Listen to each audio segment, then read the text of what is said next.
से रिक्वेस्ट किया कि आप ही शुरुआत कीजिए, आप ही इसकी शुरुआत कीजिए और आप इसको जो ज्ञानोत्सव का वेबिनार सीरीज है, एक तरह से उसका उद्घाटन आज विजय सर कर रहे हैं, प्रोफेसर विजय चौधरी। इनके बारे में बहुत ज्यादा कहने की जरूरत नहीं है। मैं सिर्फ ये कहूंगा कि आगे आने वाली पीढ़ियां इनको याद करेंगी कि इन्होंने बिहार के प्रागैतिहासिक और ऐतिहासिक स्थलों को चिन्हित करने में एक बहुत बड़ी भूमिका निभाई है। अभी चूंकि यहाँ बैठे हैं इसलिए चेहरे पर तारीफ करना हम लोग के यहाँ बहुत अच्छा नहीं माना जाता है, लेकिन मैं हृदय से महसूस करता हूँ कि उन्होंने बिहार के लिए एक बहुत बड़ा कॉर्पस ऑफ नॉलेज इकट्ठा किया। ये और इनकी टीम का बहुत इंपॉर्टेंट रोल होता है उसमें, मैं ये नहीं कहता हूँ, लेकिन टीम के लीडर के रूप में इन्होंने इसको कॉन्सेप्चुअलाइज किया। और अभी जो एक आप एटलस देख रहे हैं, उसका जो ग्राउंड वर्क है वो केपी जायसवाल के अंदर प्रोफेसर विजय चौधरी की टीम ने किया, जिसमें करीब करीब 2500 से ज्यादा स्थलों को चिन्हित किया गया है। और अब इसके आगे काम को ले जाने के लिए ये प्रयास कर रहे हैं। कई स्थलों का उत्खनन की योजना बन रही है और कई बहुत ही इंटरेस्टिंग इंसाइट्स मिल रहे हैं। बिहार जो कि फ्लड प्लेन होने के कारण एक तरह से माना जाता था कि यहाँ सब कुछ धुल गया है या यहाँ नहीं बचा है, वो स्थिति अब बदल रही है। और एक बहुत बड़ा इम्पेटस अर्ली हिस्टोरिकल रिसर्च को इनके कामों से मिला है। प्रोफेसर विजय चौधरी का फॉर्मल मैंने तैयार नहीं किया था, पर मुझे जहां तक लगता है जेएनयू से इन्होंने अपना एमए किया है। एम आई राइट सर? हाँ बिल्कुल, जेएनयू से किया है और वहीं से इन्होंने अपनी पीएचडी भी किया है। और इसके बाद लंबे समय तक ये बिहार के केपी जायसवाल इंस्टीट्यूट में अपनी सेवा दे चुके हैं और अभी एग्जीक्यूटिव डायरेक्टर हैं बिहार हेरिटेज डेवलपमेंट सोसाइटी। ये सोसाइटी भी एक तरह से मुझे तो लगता है कि इन्हीं के कामों को देखते हुए क्रिएट किया गया और इनकी उस सोसाइटी को क्रिएट करने में बड़ी भूमिका है। हम लोग जब केपी जायसवाल जैसे लोगों को पढ़ते हैं तो लगता है कौन महामानव रहा होगा जिसने कि पटना म्यूजियम क्रिएट किया और मैगजीन्स चलाई और इतना लिखा, पर उससे एक छोटा कोई आदमी आपके सामने नहीं बैठा जो कई तरह के संस्थागत और अकादमिक योगदान के साथ आज आपके सामने प्रस्तुत है। प्रोफेसर विजय चौधरी जी, मैं बहुत आभारी हूं आपका समय के लिए तैयार होने के लिए। धन्यवाद।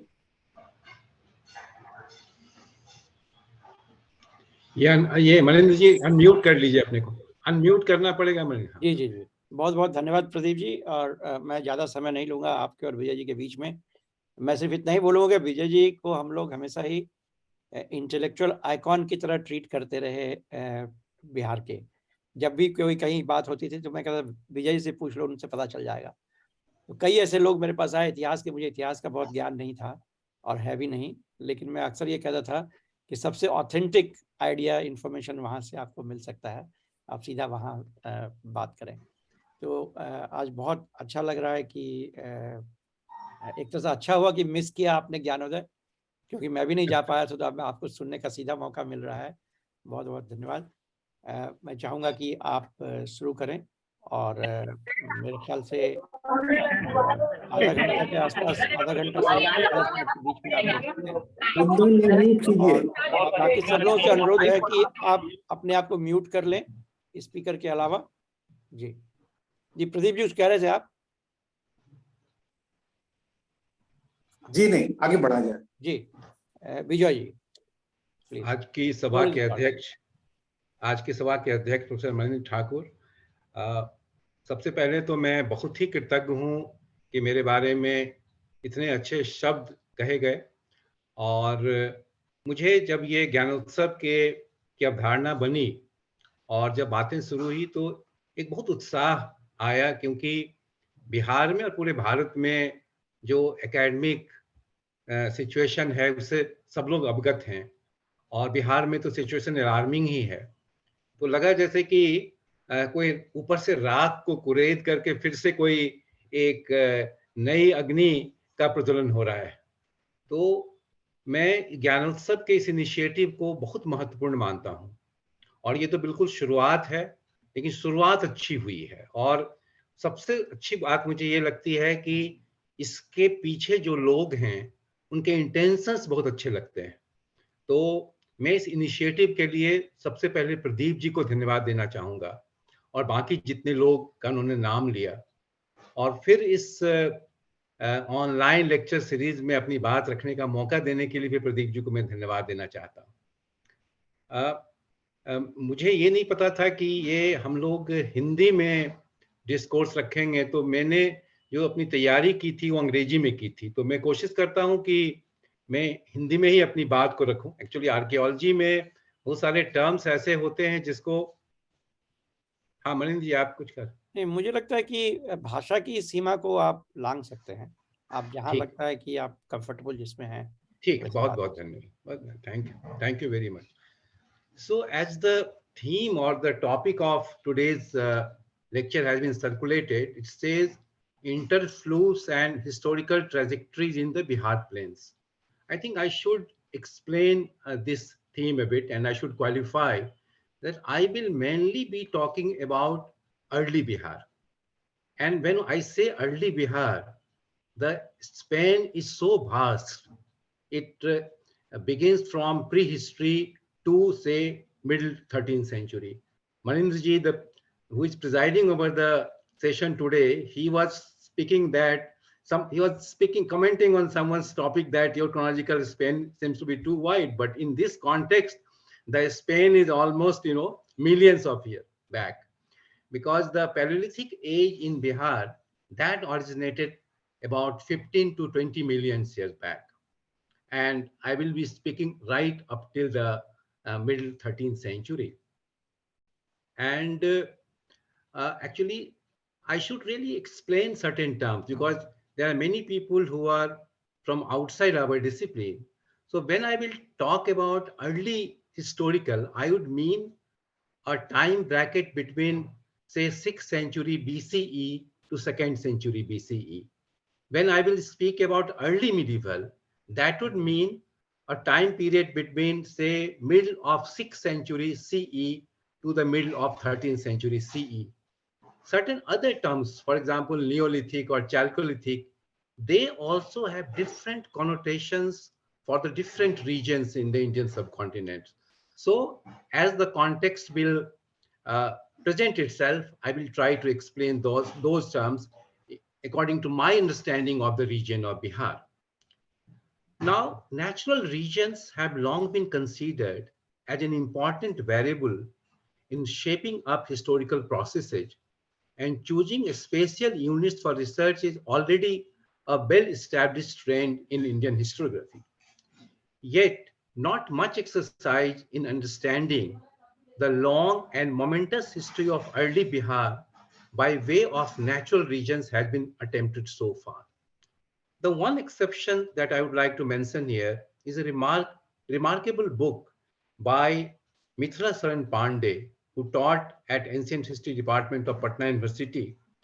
He did a PhD thesis under the legendary historian Professor A.L. Basham, and this PhD thesis was the product of that PhD thesis. And the name of the book is Historical Geography and Topography of Bihar. It was published in 1963. It is a remarkable book. But unfortunately, by that time, not much archaeological data for Bihar was available. Since then, lots of archaeological data has come up. And as Pradeep ji was also referring, that we have also produced a large corpus of archaeological data in our exploration. At KP Jayaswal Institute, say between 2007 and 8 to 2012-13, when we explored and documented about 6,000 antiquarian find spots in Bihar. And we have tried to publish them in form of archaeological gazetteers of different districts. And so far, 6 archaeological gazetteers have already been published, and they are available at KP Jaiswal Research Institute at Patna Museum. The rest of the sites, they have also been covered in the website of KP Jaiswal Institute in forms of archaeological catalog of Bihar.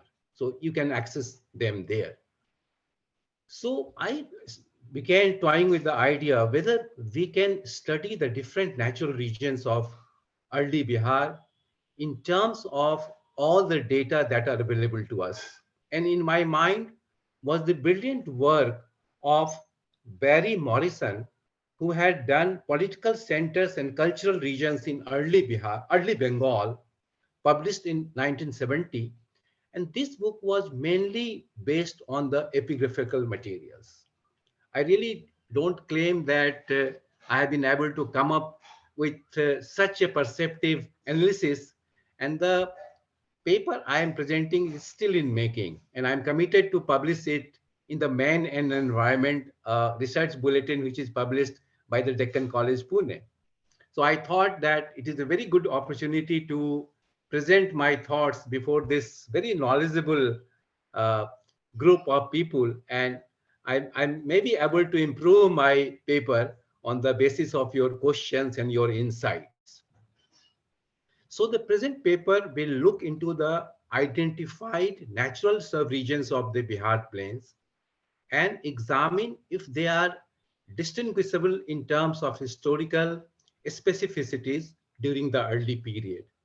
The areas of inquiry will include their settlement histories and the landscapes related to politics, culture, language, and religion.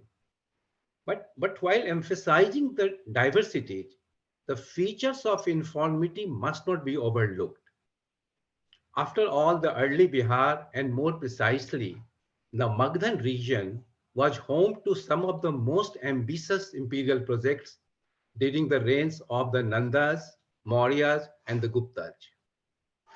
These imperial reigns impacted most of the Indian subcontinent, and so it is understandable that they would have had huge unifying influence on the neighboring regions of the Bihar plains. But my aim today is to bring out the diversities in the Bihar plains and not the infirmities. But we should not lose sight of the very major forces of informity that were unleashed during the early period. The Gangetic Bihar, having an area of 94,163 square kilometers, occupies a major chunk of the Middle Ganga plain. In consonance with the character of the Middle Ganga plain, the two plains of Bihar, North Bihar and South Bihar, offer a flat and homogeneous landscape, excepting a thin strip of Shivalik hills in its extreme northwest and the odd hills busting out towards its south. The boundary of the southern Bihar plain is marked by 150-meter contour and is dotted with the remnants of the Vindhyan hills and uplands. One major difference between the two plains of Bihar is that the northern Bihar is much more dotted with oxbow lakes, waterlogged tracts locally called chors, and old beds of rivers.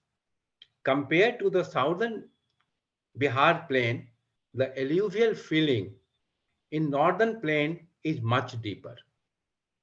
In a flat and homogeneous tract like the Bihar plains, rivers mark natural boundaries and interfluves become distinct natural orders. R.L. Singh's, I'm talking about R.L. Singh of BHU, his edited work, India, a Regional Geography, provides the following physical divisions of Bihar plains. The Ganga plain north and the Ganga plain south, obviously. It further divides the Ganga plain north into the Ghaggar. Just a minute, I forgot to bring out the map. Give me a minute, because without the map, things will not become intelligible. Just give me a second, or give me a minute, please. I will come back.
Actually, the message says that host disabled attendee screen sharing. You will have to allow me. एक second में, एक second. Yes, yes. जी, आप कर सकते हैं। Okay, okay.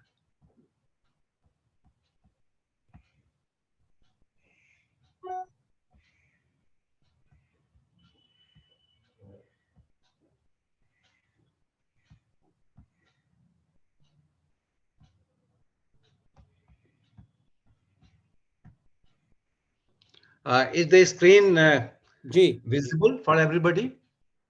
Ji ji Actually, I'm very sorry that I got slightly unmindful of this fact, in course of the introductions. Now you see the interfluves and the lingual zones in Bihar. I will just come back to you. So the first interfluve R.L. Singh talks about is the Ghaggar and the Gandak interfluve. Can everybody see my cursor? yes yes Yes. Okay, so this is Ghaggar Gandak interflow. The second is Gandak Kosi interflow, and third is Kosi Mahananda interflow. That is in the Ganga plain north. In the Ganga plain south, we have Karmnasa Son interflow, then Son Kyul interflow, and then from Kyul you have again Ganga somewhere here. It is not shown in this map. So Kyul and Ganga interflow. These are the broad natural regions on the basis of the rivers drawn by R.L. Singh.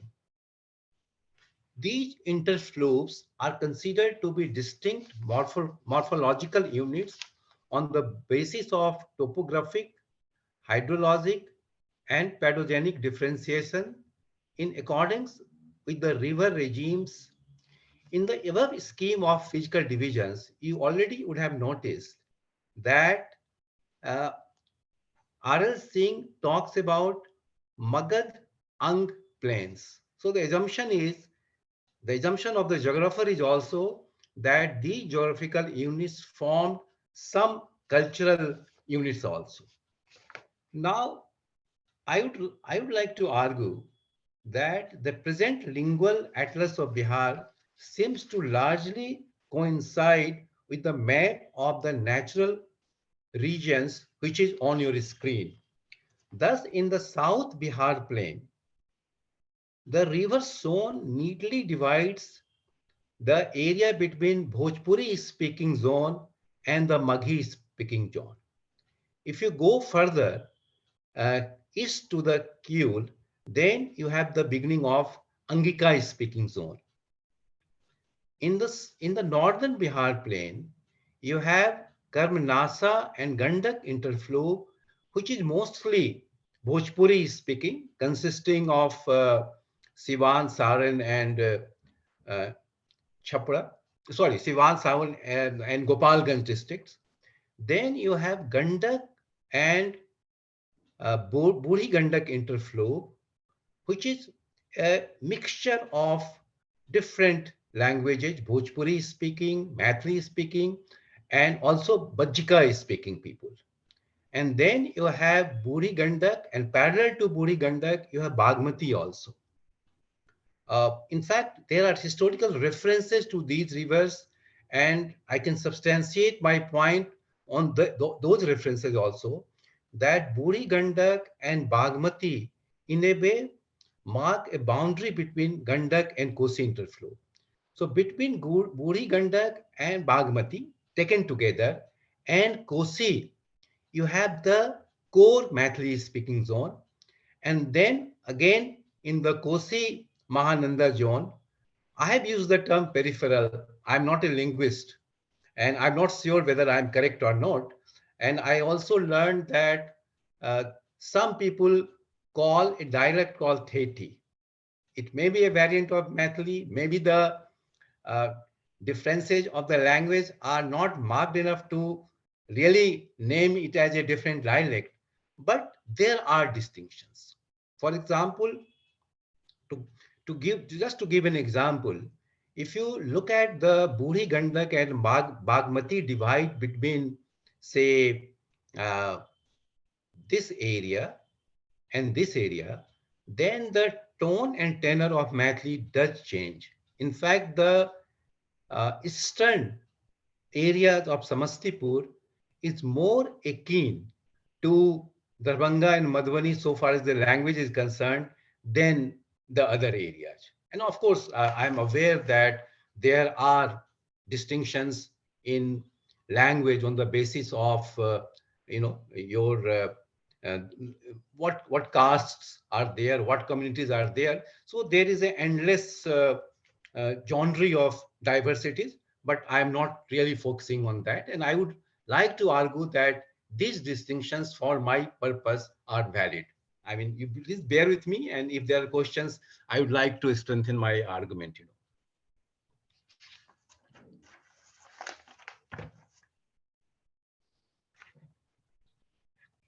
Now, some people might argue that you are speaking about the languages of dialects in Bihar, which developed, say, in 10th, 11th century from Upbrans, or maybe 12th century from Upbrans. So how are they valid for the early historical region or the early historical period? Now, this is amazing to me that though these languages developed much later, but they were terms, for example, like Bajji, like Ang people, like Maithil people, or Bideh. These terms were quite early historical. Even certain terms like Magad and Ang, they are Vedic terms. So how does one explain it? Because so far as my understanding goes, that linguists call the languages before Upfrons, so far as this region is concerned, as Ardh-Maghdi or Prakrit. My assumption is that even within the broad category of Prakrit or Ardh-Maghdi, there must have been variations in these different regions. And that is how, when in 10th, 11th century, we have on the screen these languages, the scenario of languages, then there are variations in naming them. In the area of Mithila, you call them Maithili. In the area of Ang, later on you call it Angika. There are distinctions, even if there is no name to that. The distinctions are there. So we have to really consider that the terms are Vedic, early historical, and the names of languages and the variations that really surface much later. We have to really think of that. There are also certain cultural stereotypes between different regions that we have to think of. For example, uh, consider a distinct hint of cultural antipathy in the tradition of Mithila towards the region of Magad and Ang. On the scale of purity and pollution, the, the, the areas of Magad and Ang are considered down by several notches in the tradition of Mithila. Till recently, or even presently, the Mathili people detest the idea of cremating the dead on the southern side of the river Ganga. The river being the same, but they won't like to cremate their dead on the southern side of the river. Now, when you correlate it with, say, the earliest literature, Vedic literature, this attitude of animus has an echo in the Atharvedic hymn, which expresses a wish that the fever may visit Gandhars, Mujvans, Angs, and Magdhans, and a Sudra woman. Now, you see, different collectivities, in a way, are brought on a pedestal with a Shudra woman. Even Shudra male is exempted from this category. Such was the attitude of cultural antipathy. The Yajurved, I think the Shukla Yajurved, the Basnai Sanhita, includes the, the Magadhan as a victim in the Purush Med Yag. Now, we are all aware that during the time of the composition of later Vedas, the Vedic knowing people had not come to the region of Bihar.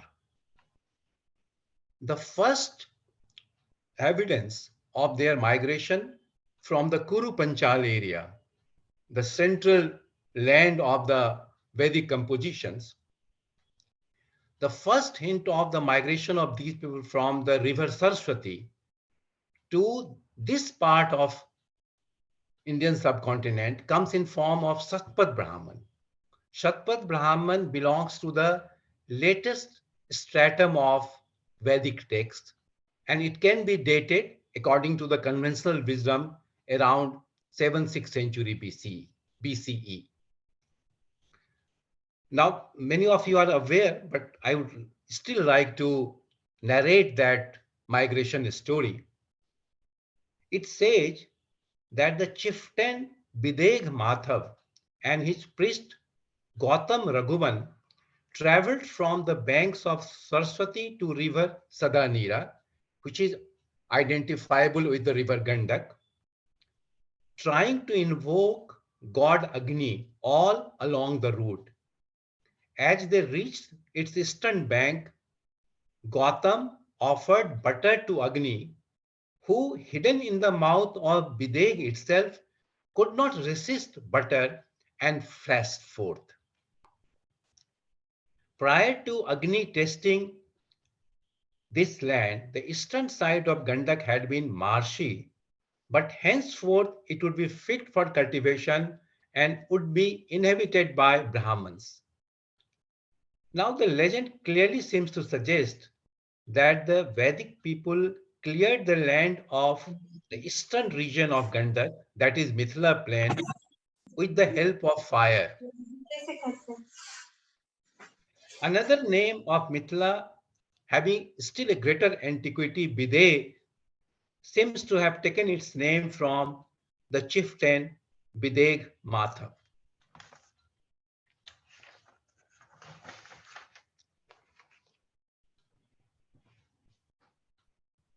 Now, the region of Videh, which was later known, of course, as Mithila, has remained a mainstay of Vedic ritualism, particularly of Yajurvedic school, through the ages.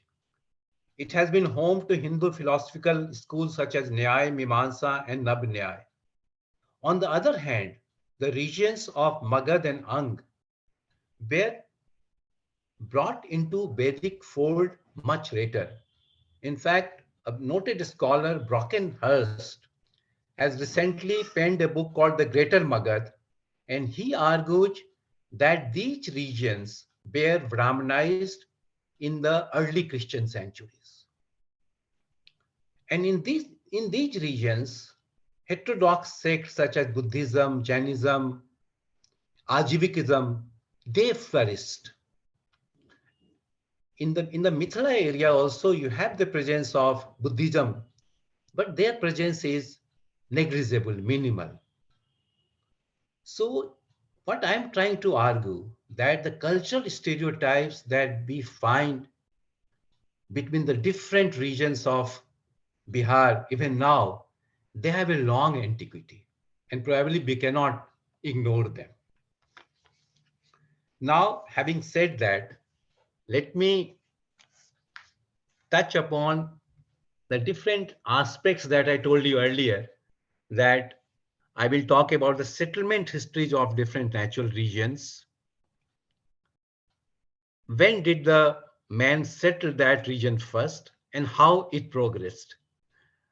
Uh, I'm not going to really burden you with lots of archaeological details. I will limitize myself to broad generalization, but if someone is interested in going into details, I will try to provide them while responding to the questions. Now, let me talk about the northern Bihar plain first. In the northern Bihar plain, my archaeological understanding is that as you move from west to east, the antiquity gets shallower. For example, just a footnote before I start talking about the plains, there is only one chunk of the northern Bihar plain, somewhere here, uh, between the uh, Don Hills and Somestor Hills, which cover the northern fringes of Western Champaran and Northern Champaran district to some extent. You have the presence of Paleolithic tools, which may date back to 15 million years back. They were got from the explorations, and on the basis of their style, that archaeologists have dated these stone tools. Here, you remember that this was traditionally a Tharoi speaking zone. And the character of this particular strip is quite different from the rest of the northern Bihar plain, and quite understandably because these are mountainous region. So you just leave it aside, then in the northern Bihar plain, the earliest antiquity is provided in terms of Neolithic age. And the Neolithic age in Bihar, according to my understanding, it may be dated from 3000 BCE to 1500 BCE. And in the Ghaggar, Gandak, and Gandak, Buri Gandak interfluves, you have three excavated Neolithic sites. One is somewhere here near Chhapra. This site is known as Chirand. Chirand has the distinction of being the first riverbed Neolithic site. You are of course aware that Neolithic was the age when man started domesticating plants and animals and started living in one place for a long period. Chirand, being far off from any hill, nearest hill would be about 100 kilometers from Chirand. One specific feature of Chirand was that unlike the hillside Neolithic sites, it did not have many stone tools, which are typically known as silts during the Neolithic period or for the Neolithic period. Instead of stone tools, it has a profusion of bone tools, which had the same functionality as the stone tools. Understandably so, because this area was deeply forested. In fact, the name of Saran itself is derived from Aranya. A forest where there's a lot of deer is Saranya or Saran, which later on the district was named or the region was known. Apart from apart from Chirand, another Neolithic site is in the district of Hajipur. When we come east about 20-25 kilometers east of Hajipur in the block of Bidupur, there is a Neolithic site called Chechar. Chechar has also yielded Neolithic cells and lots of pre-metallic uh, human remains. Another site uh, here, just on the about 5-6 kilometers from Buri Gandak, this site is in the district of Samastipur, and the site's name is Par, which has been excavated by me only. And from Par also we got a thick deposit of pre-metallic phage. And the radiocarbon dates that I got for Par, they go back to 3rd millennium BC. I've got 6 or 7 radiocarbon dates from Par, which range between, say, 2000 BCE to 2022 BCE. So in the northern Bihar plain, from Ghaggar to Buri Gandak, you have the human antiquity going back to Neolithic period if you leave aside that Shivalik tract. But as you move further east, in the core Mithila area, the antiquities gets shallower. And there are two excavated sites in this area. One is in Madhubani, and the name of the site is Balirajgarh, and one is at Muzaffarpur, in the Muzaffarpur district, and the name of the site is Katragarh. They give you the antiquity of NBPW phage. NBPW phage is Northern Black Polished Ware phage, where archaeologists get lots of brilliantly polished black ware, and they date it between 6th century BCE to 2nd century BCE, almost coterminous with the early historical period of Indian history. So Katragarh and Balirajgarh give you the antiquity up to northern black polished ware phage. And by the way, from Balirajgarh, brilliant terracotta figurines have been excavated, and they are unfortunately kept in the storehouses of Archaeological Survey of India, but that's a different story altogether. But the explorations be conducted under the auspices of KP Jaiswal Research Institute. We have explored a few Chalcolithic sites in the Mithila area. Chalcolithic sites are identifiable with a particular potsherd named as black and red ware, and with certain shapes, details of which I'm not going into that now. So I'm quite sure that sites like Andrathari or Kopagar and certain other sites, I'm not remembering the names now, there must be at least 1 dozen.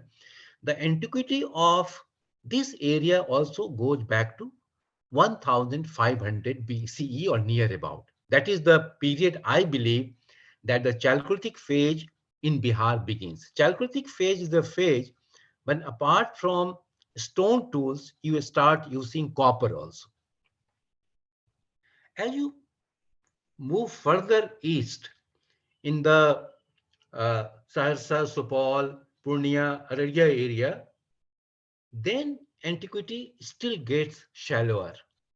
And I haven't come across any site in this area, in this interflow, whose antiquity is deeper than, say, 6th century BCE. There are no Chalcolithic sites that we have encountered here. And I attribute it to the fact that the character of the river Kosi, the kind of floods that Kosi is known to have brought into even historical eras, the kind of unproductive silt that every year it brings from the Himalayas and accumulates them. And Kosi has been shifting a lot. Kosi shifts from somewhere here east to Darbhanga right up to this area.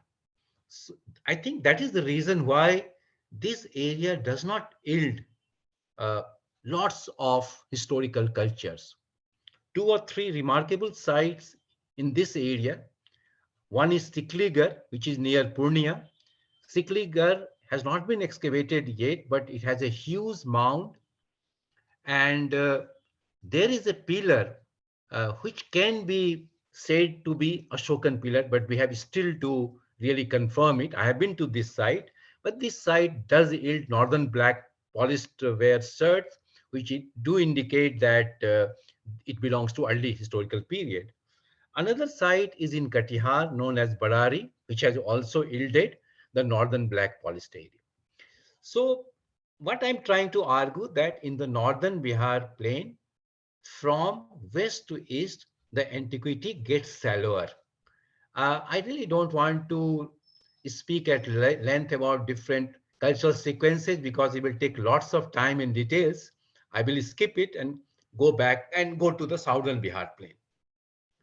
In the southern Bihar, again, in the southern most fringe edge, which altitude is more than 100 meters and goes up to 150 meters, we have a number of stone age sites.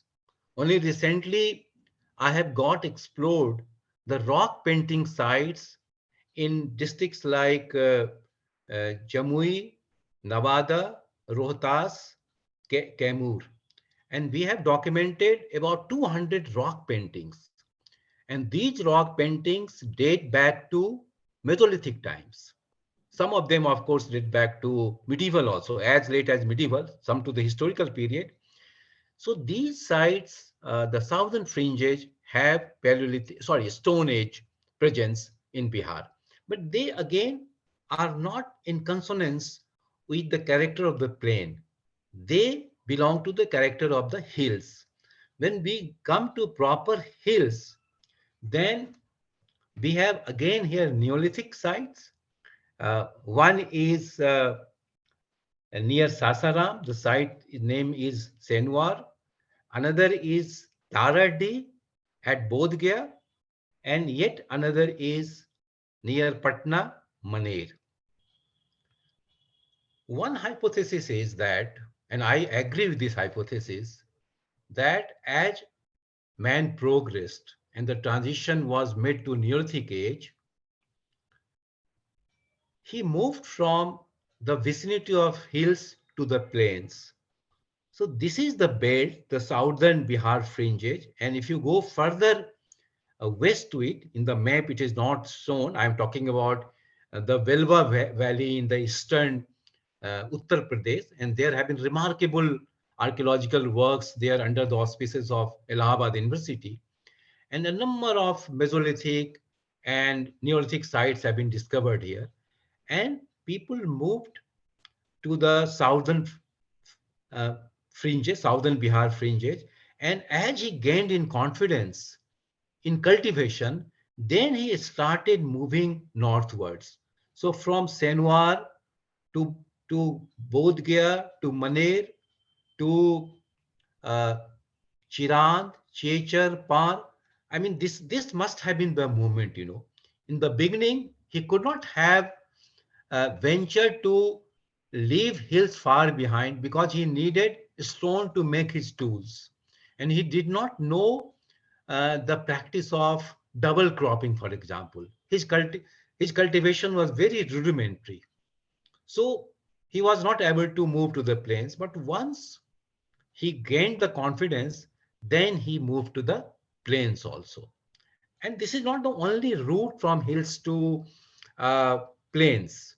There are other routes also. For example, this area in the eastern Uttar Pradesh towards the north and further west, they have also produced lots of very old sites. So the movement could have been in the northern Bihar plain from there also. We still have to work a lot, and you know how tenuous is the terrain of history and prehistory. So we cannot be cocksure of any conclusion, but this could have been the general pattern. So having talked about the settlement history and not going into further details, let me now briefly touch upon the different dimensions that I promised you that I will present. One is political. Now, one thing is clear, that the feature of the area which are transitional areas. For example, in the North Bihar plain, if we are thinking of Siwan plain, then the character of this area would naturally be similar to the area which fall here. For the Mithila area, the character would be similar to the Nepal Tera area. In the Ang area here, from here to northern Bihar plain, the character would be similar to the western Bengal plain. In the south, in the areas of say Kaimur or Nevada, the character is similar to the central Indian developments. And this is reflected not only in economy, but in politics also. For example, if I talk about Siwan plain, then in the early historical period, say from the 6th century BCE, when we start getting the evidence for our conclusions, then the Mallas and the Mauryas are dominating this area. And uh, even the Bajikas, they are in confederacy with the Mallas when the Ajatasattu invades that. And the area of Mallas extends in the eastern Uttar Pradesh also. If we go further, in even the early medieval period, I will just cite you two inscriptions. One inscription we have got from Gopalganj, and this inscription was issued by Mahendra Pal, a ruler of Kannauj, and it is a late 9th century C inscription. It talks about a Valyaka Vishaya. Valyaka Vishaya, and it says that it was a part of Sravasti Bhukti. Bishai in the ancient times was co-terminus with the modern district, and Bhukti was like a province. Many of you are aware of that. So it was a part of Sravasti Bhukti. In early 12th century, when a Gahadwal ruler, Govind Chandra, issued an inscription from Kannauj, he talks about it being a part of Alpa Pattal. So Siwan plain and parts of western Champaran, they formed a cultural and a political unit with the eastern Uttar Pradesh of this area. Politically also, they were a part of that. We should bear in that mind. In Mithila area, we know that when the Shatpat Brahman talks about the migration of people here, the Vides stayed here. They inhabited the land. But in the 6th century BC, they became a part of the Bajji Confederacy.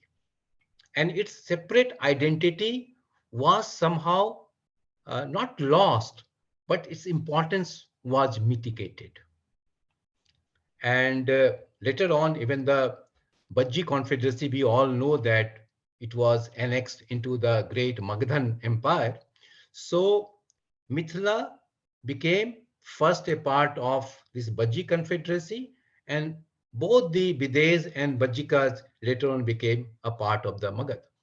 From the inscriptions, we have different names of Bishas which really emerge and which really we have to study in detail, that what kind of political units they formed and what are the dynamics of these political units. For example, we have inscription from Katra in Champaran, which talks about Chamundi Visha.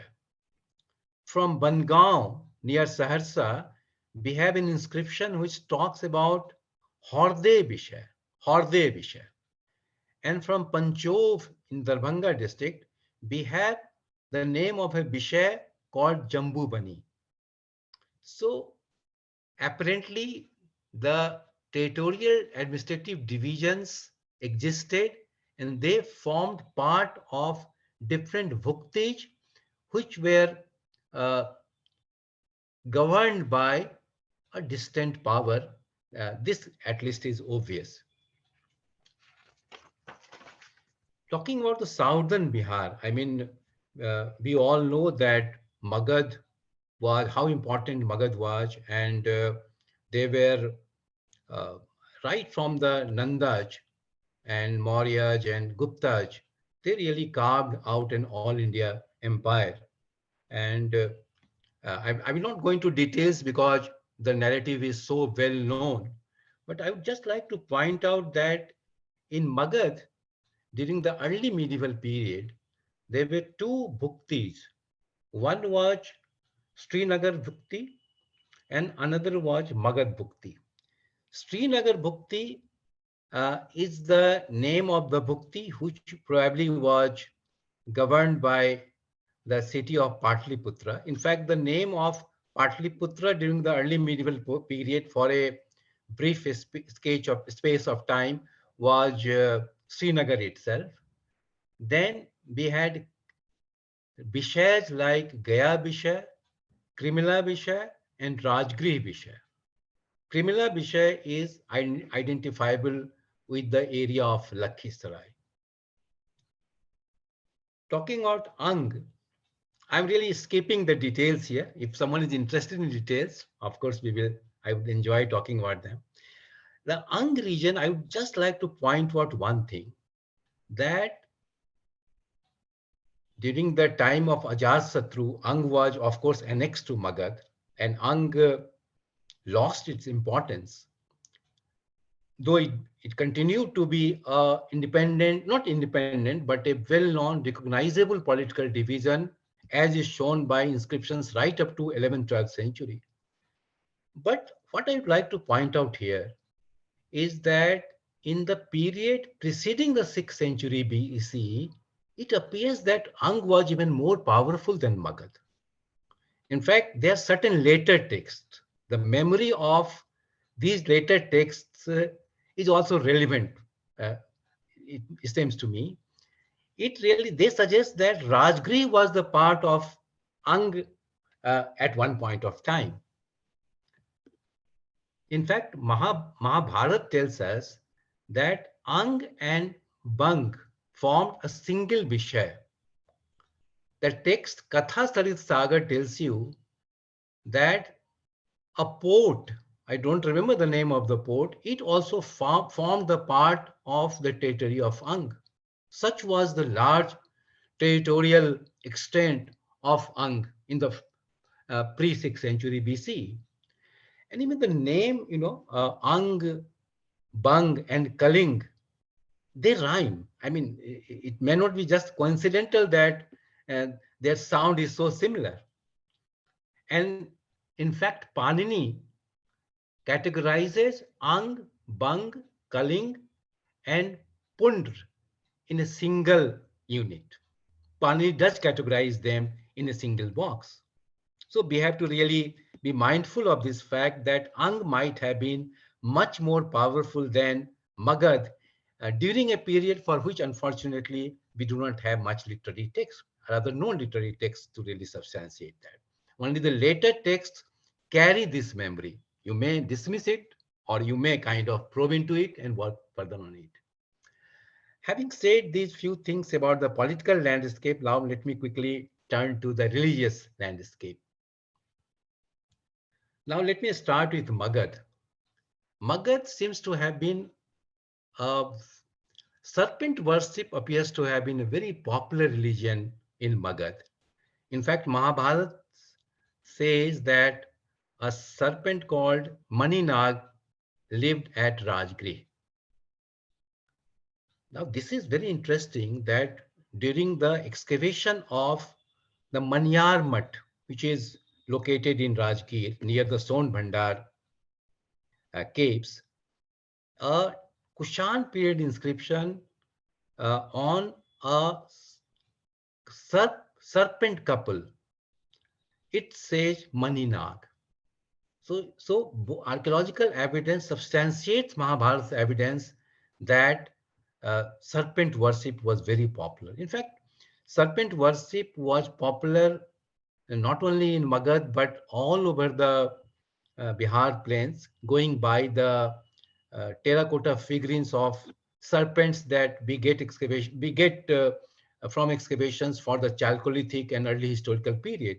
But here at Rajgriha, it appears that the entire temple was dedicated to this Maninag serpent. The cult of Yaksh and Yakshis was very popular in Magad, and of course from the 6th century BCE, uh, the heterodox sects such as Buddhism, Jainism, and Ajibikism, as I told you earlier, they really became very popular. In fact, the only single monument which is still extant for the religion of Ajibikism is in Bihar, in Jahanabad district, in form of Barabar and Nagarjuni caves.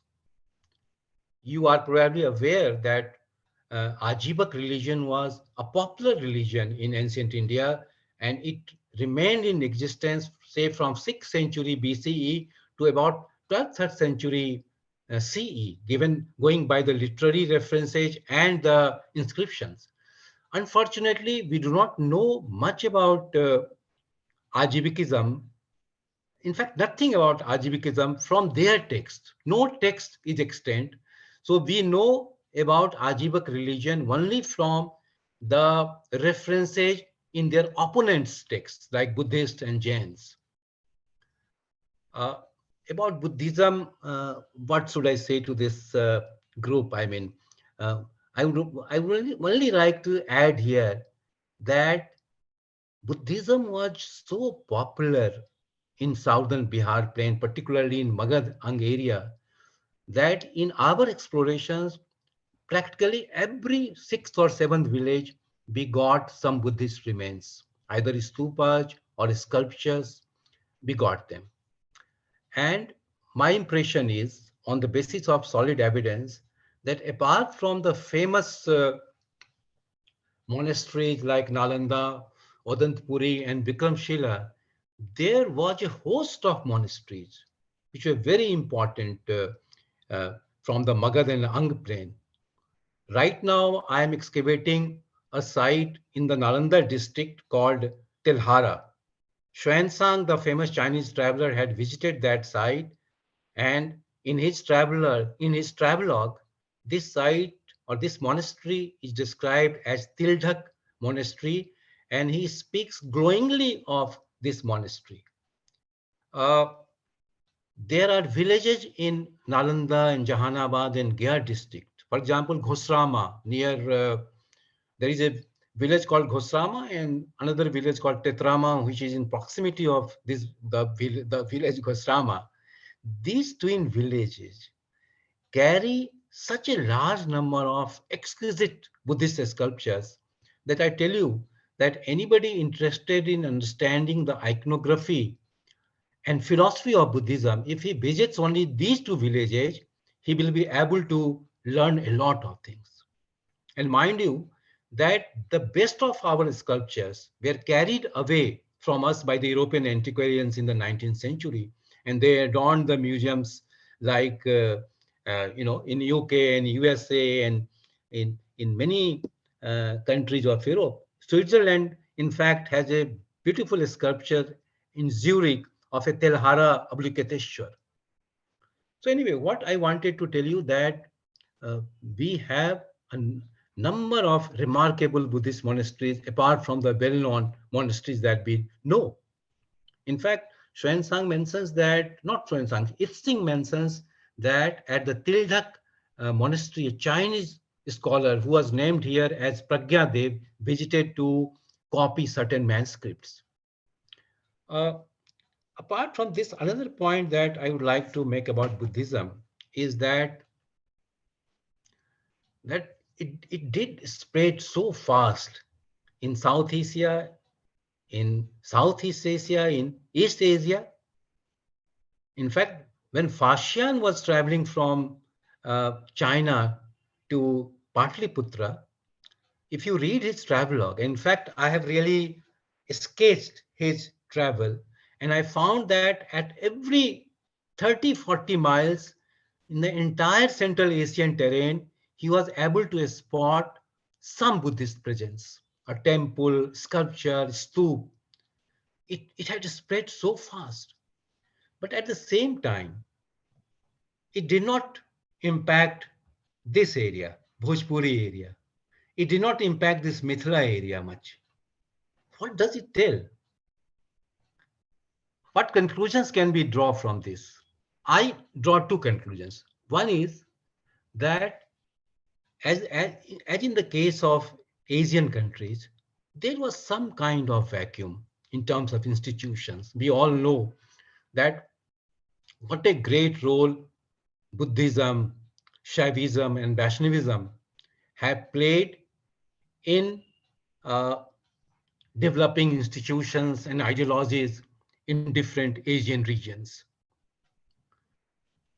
On the other hand, it appears that the Mithila area or this Bhojpuri area was not uh, enveloped in vacuum. There was some strong tradition of ideas, religious institutions.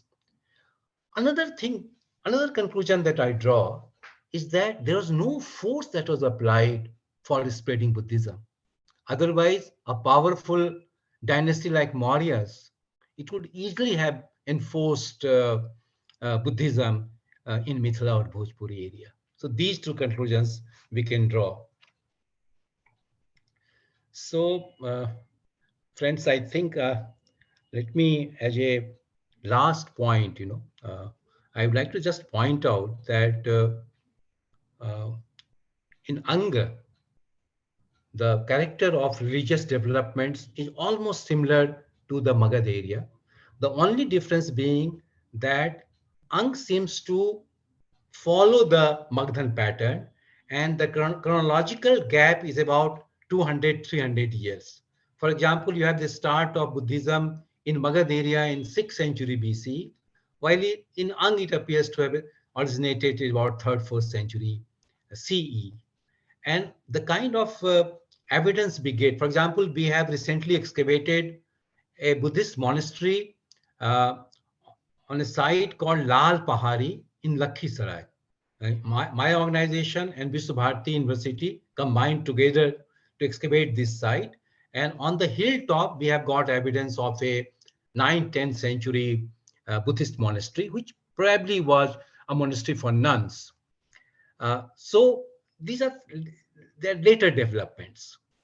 And apart from that, this area of Ang shows a very popular cult of mother goddesses. In fact, I have encountered at least dozens of uh, images of female divinities, and in each image, a female divinity is carrying a child in her lap. And in one inscription, that divinity is named as Pundesri.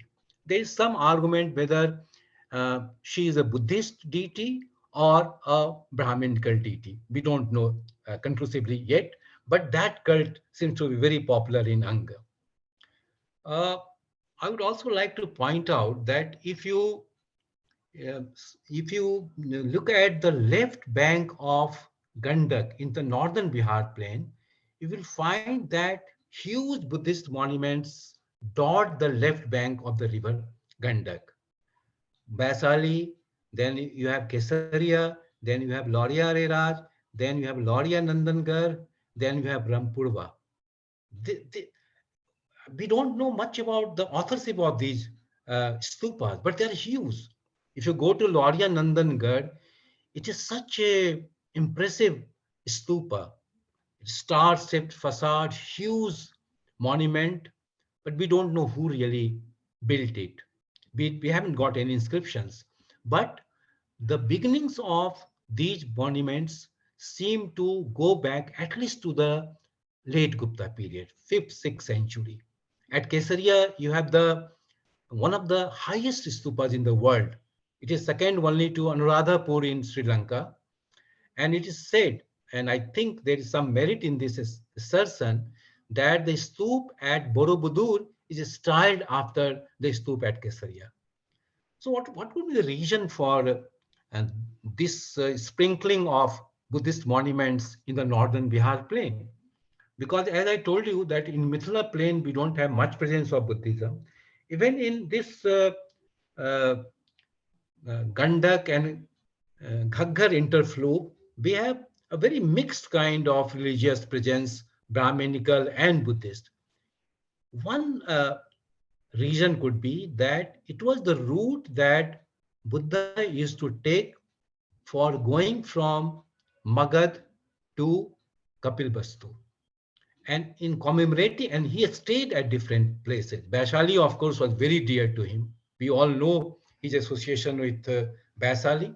Those of you who don't know his association with Kesaria, I would like to point out that it is said in Buddhist literature that when he was going to have his nirvana at Kusinagar, he left Vaishali, and it is said that he looked at Vaishali for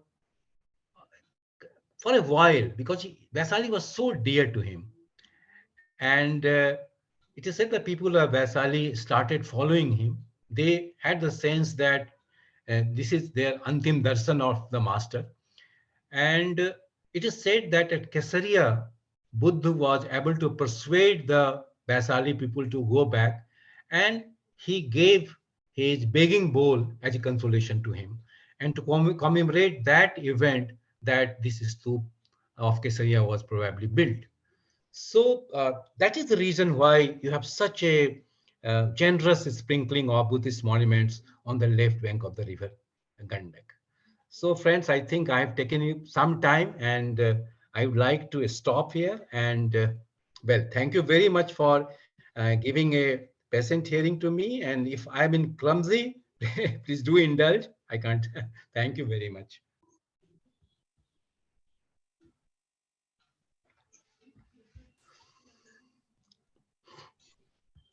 Thank you very much, Bijoy. I think I was totally lost, and the way you presented was taking me from one reason to the other reason.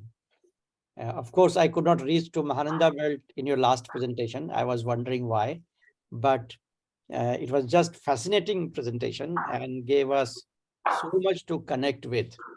मुझे लगता है कि मैं mention करना चाहूँगा कि जो project हम लोग अभी कर रहे हैं कि ओरल हिस्ट्री में कैसे चीज़ें एग्जिस्ट कर रही हैं। मेरा एक आर्गुमेंट ये है कि मॉडर्निटी और ट्रेडिशन के बीच में एक बहुत बड़ा डायलॉग पब्लिक कलेक्टिव कॉन्शियसनेस में चलता रहता है, अब वो हम लोकेट कर सकते हैं। तो जिस तरह से आपने इसको कनेक्ट किया ज्योग्राफी और फिलॉसफी को, वो मेरे लिए बहुत ही हेल्पफुल रहा और ये डिफरेंसेस देखने में बहुत अच्छा रहा। मैं निश्चित रूप से कह सकता हूँ कि बहुत सारे सवाल होंगे लोगों के दिमाग में, इसलिए मैं बहुत ज़्यादा समय नहीं लूँगा। लेकिन मुझे एक दो बातें लगती हैं, मैं शुरू में कहना चाहूँगा कि जैसे आपने जो महानंदा वाले एरिया के बारे में बात की, शायद बाढ़ग्रस्त होने के चलते उस एरिया में चीज़ें नहीं हैं, लेकिन इंटरेस्टिंग बात है कि वो रूट था भारत से निकल के ईस्टर्न बेल्ट में जाने का। और जो भाषा की बात है उस पर्टिकुलर एरिया में, पूर्णिया वाले क्षेत्र में, हम लोगों ने एक बार काउंट किया तो लगभग 18 भाषाएं वहाँ पे उपलब्ध हैं जिसमें रचनाएं मिल जाती हैं उस इलाके में। तो ऐसा लगता है वो बहुत सारी भाषाओं का मीटिंग पॉइंट भी है। वो जो चिकन नेक है, सारे लोग ईस्टर्न वर्ल्ड में शायद उस चिकन नेक से ही गए होंगे, और कोसी के चलते, कोसी के बदलने के चलते बहुत सारी चीज़ें बदलती रही हैं। लेकिन कुछ लोग ऐसा कहते हैं कि उस इलाके में जो वैदिक सिविलाइजेशन का रचना धर्म था, उस इलाके में बहुत फला फूला था। खैर वो एक बात है, इस पर आगे बात कर सकते हैं। शायद वो एविडेंस नहीं मिलने के चलते बहुत कुछ वहाँ पे कहना कठिन भी होगा। इसके अलावा जो एक बात मुझे लगती है कि ये जो आपने बताया कि मगध और अंगिका क्षेत्र के बीच में चीज़ों को माइग्रेट करने में 200 से 300 साल लग जा रहा है, ये इतना बड़ा गैप कैसे हो रहा है इस माइग्रेशन में, आइडियाज़ के माइग्रेशन में? वैसे ही जैसे मिथिला में कभी नहीं प्रवेश कर पाया बुद्धिज़्म टू इनिशियल फेज में। जब मैं मिथिला में फील्ड वर्क कर रहा था तो लोग कह रहे थे कि we chased Buddhism out, Buddhism came to Mithila only via Tibet. कुछ लोगों का कहना है कि जो चिनवार शब्द है, वो चिनवार शब्द है जो बुद्धिस्ट रिचुअल्स होने लगे और वो चाइना से चूंकि आया वो रिचुअल्स, तो चिनवार बन गया। मुझे पता नहीं कितना सच है इसमें, मैं तो सिर्फ ओरल हिस्ट्री में जो कलेक्ट कर पाया उसकी बात कह सकता हूँ। लेकिन ये बात सही है कि शायद ये जो मिथिला क्षेत्र था, यहाँ पे पहले से फिलोसफिकली रिच सिविलाइजेशन एग्जिस्ट कर रहा था, जिसका बुद्धिज्म के साथ बहुत संवाद भी चला है। जो विक्रमशिला नालंदा के साथ मिथिला का संवाद है, उस पर प्रोफेसर चौधरी की जो किताब है विक्रमशिला के ऊपर, उसमें उन्होंने बड़ा डिटेल से वर्णन किया है कि कैसे वो बहस चल रही है और बहस के द्वारा नव न्याय का जो पूरा इमरजेंस होता है उस बहस के दरमियान। तो ये बहुत ही इंटरेस्टिंग फिलोसफिकल मैप भी बनता है जिसको आपने कनेक्ट किया है ज्योग्राफी और हिस्ट्री के साथ। बहुत बहुत धन्यवाद। मैं ओपन करना चाहूँगा इस पे बातचीत के लिए, खास करके मैं श्योर हूँ कि बहुत सारे इतिहास के एक्सपर्ट हैं यहाँ पे जो लोग कई सवालों को उठाना चाहेंगे। मेरा एक प्रश्न है जी। एक सेकंड। विद्या जी। हाँ, विद्यानाथ झा, दरभंगा। अभी आपने चर्चा की एक घोषरामा गांव की। मैं समझता हूं कि हमारे यहाँ हायाघाट ब्लॉक है, वहाँ घोषरामा नाम का गांव है। आपने उसकी चर्चा तो नहीं की? नहीं, मैंने नालंदा जिले में जो पावापुरी है उसके पास के घोषरामा का हमने चर्चा की। नहीं, यहाँ हायाघाट ब्लॉक में घोषरामा नाम का गांव है जहाँ तक मैं समझता हूँ। और बहुत सारे गांव हैं, शिवराम है, डखराम है, सहसराम है, इस तरह के नाम वाले बहुत सारे गांव हैं। इस दरभंगा जिले की बात मैं कर रहा हूँ।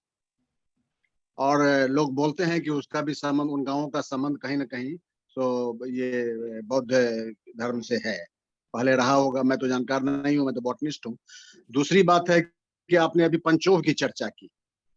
पंचोभ से क्या मिला था, जानना चाहता हूँ। आपने चर्चा की थी अभी। पंचोभ से एक इंस्क्रिप्शन मिला था और हाँ। उस इंस्क्रिप्शन में ये लिखा हुआ है कि जम्बू बनी विषय। तो विषय जो है वो उस जमाने में डिस्ट्रिक्ट के कोटर्मिनस होता था। अच्छा। वहां पर एक तो लैंड ग्रांट है, उस लैंड ग्रांट में जम्बू बनी विषय का जिक्र आया है। तो जम्बू का मतलब जामुन, जम्बू का मतलब जामुन। हाँ, तो ये हो सकता है कि वो, ये हो सकता है कि वो जामुन के पेड़ों का जंगल हो। इसमें हम नहीं गए हैं, आज लेकिन भी हम बहुतायत में है, आज भी बहुतायत में है। और वो हनुमान नगर ब्लॉक में है। और मैंने अभी एक लिखा है पेपर कि बागमती का जो वहाँ पैच है, वहाँ ये वुडक्राफ्ट इंडस्ट्री बेस्ड ऑन जामुन और जामुनी आज भी है। आज भी है। अच्छा, थैंक यू। बहुत अच्छा है इंफॉर्मेशन आपने दिया जी। बहुत बहुत धन्यवाद विद्या जी। विजय जी, हम लोग क्या करें, कुछ सवालों को लेके फिर उत्तर करें या एक एक करके करना वही हम चाहते हैं, लेकिन चूंकि वो पॉइंटेड सवाल पूछ रहे थे तो हमने जवाब दे दिया। सवाल आ जाते हैं तो फिर एक साथ जवाब दे जी। तो कुछ सवाल हम एक साथ लेते हैं और सवाल पूछने के लिए कृपया अपना हाथ उठाएं। मैं भी लाइन में हूँ जी। शिरीष चौधरी, मैं भी लाइन में हूँ। जी शिरीष जी, बताइए। अरे पहले और लोग मुझसे आगे होंगे। यदि हमें इंडिकेट करें तो अब, हाँ, प्रदीप जी भी लाइन में हैं, तो मेरे ख्याल से आप दोनों पूछें, फिर बाकी लोग आएंगे। तो पहले प्रदीप जी करें। प्रदीप जी पहले आप कर लें।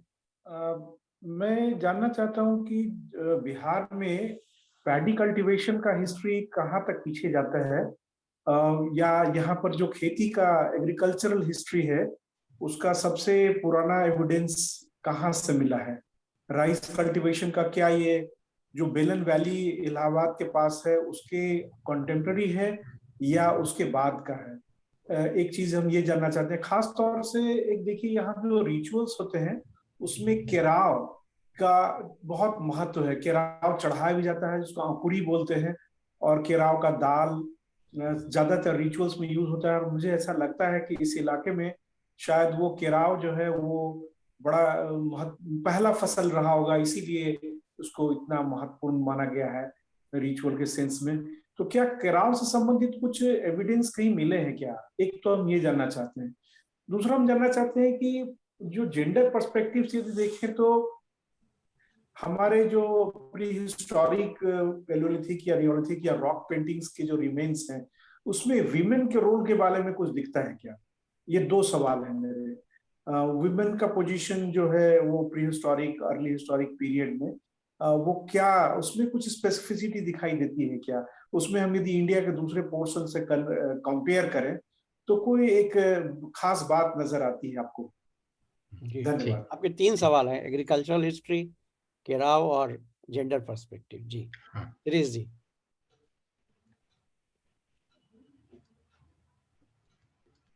शिरीष जी आप। सर क्वेश्चन है।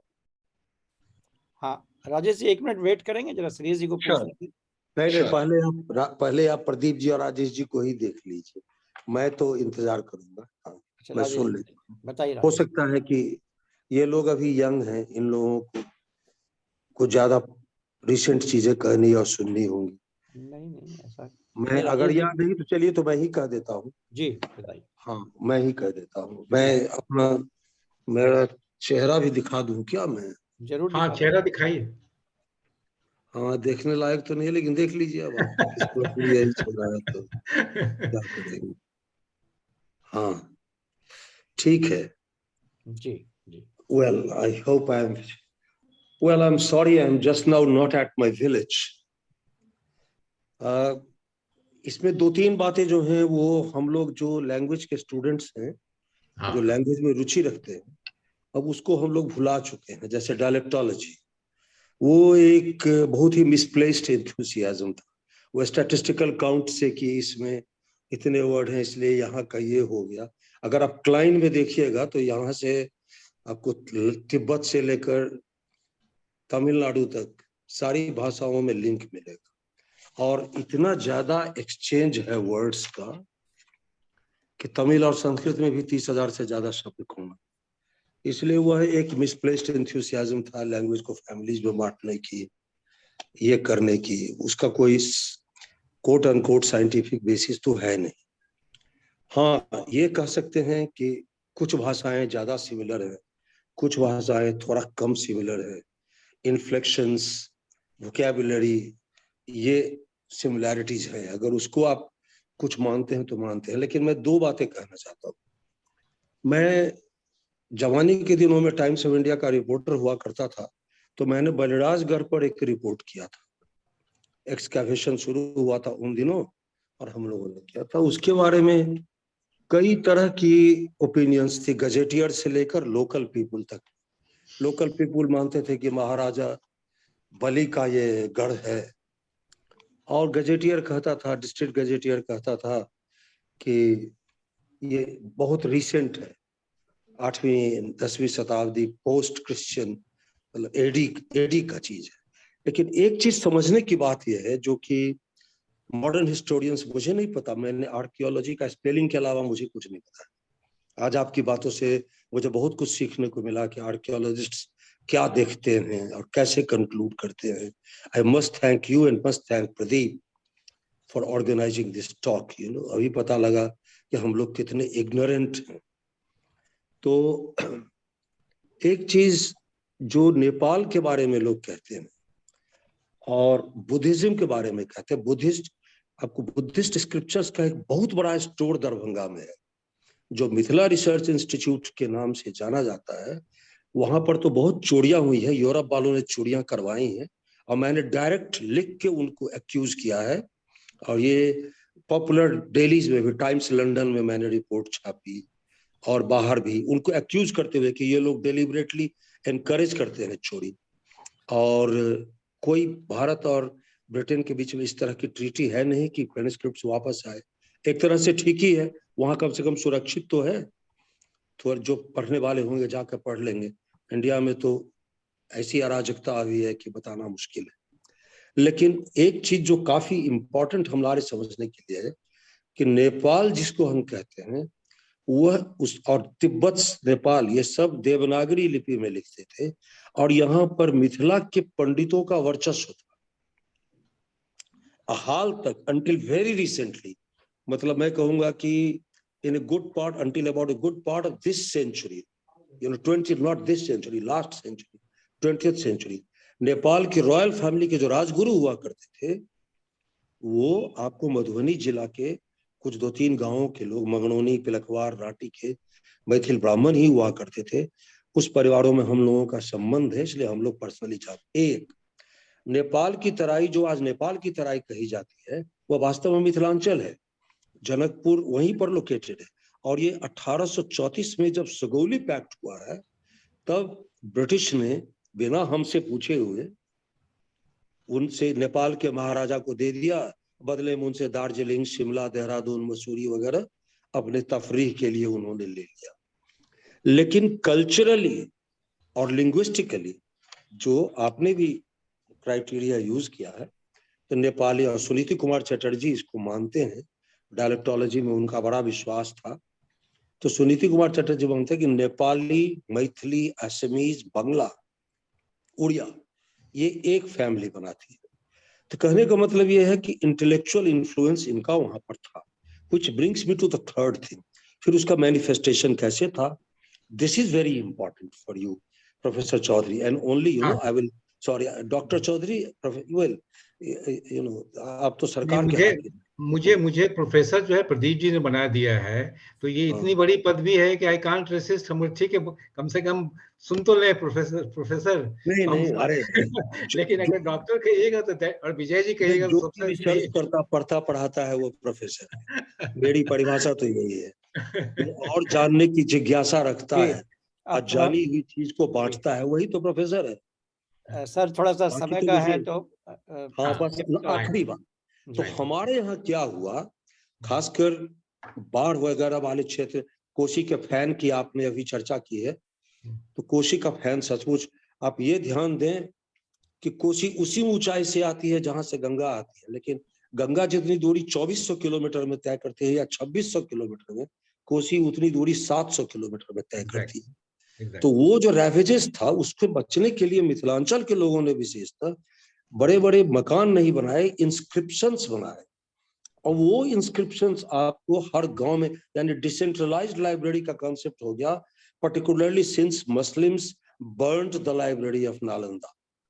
तो जब तक आप इस फैक्टर को नहीं देखिएगा, डिसेंट्रलाइज्ड लाइब्रेरी को नहीं देखिएगा, जिसका कि एक अच्छा कलेक्शन दरभंगा में मिथिला रिसर्च इंस्टीट्यूट में था, जो कि अब यूरोपियन और अमेरिकन से मिल के चुरा कर ले जाते हैं, हर बरस चोरियां होती है वहां, पटना म्यूजियम से भी हुई है। जब तक आप उसको नहीं देखिएगा तब तक आपकी जो आर्कियोलॉजिकल जियोग्राफी है वो आपकी फ्रैगमेंटेड और अनकनेक्टेड रहेगी, ऐसा मुझे लगता है। I may be wrong. Thank you, I am done professor, I am done. Thank you. अगला सवाल राजेश जी पूछना चाहेंगे। राजेश जी। जी कैन जस्ट अनम्यूट कर लें।